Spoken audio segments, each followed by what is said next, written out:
Just up for face-off duty, but as the Canucks move in, he stays on the ice. Stecher couldn't hold it in at the line. He got hit in the head by Martel. There's going to be a penalty here. Danick Martel caught Stecher in the head. Head shot. Stecher still on the ice. There it is. It's a hit to the head now.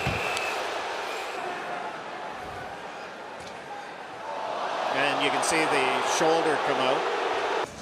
You got your arms down, you still hit him in the head, but Martel is the same size as Troy Stecher, and so his arms are up. Stecher is on his feet. Here's the announcement.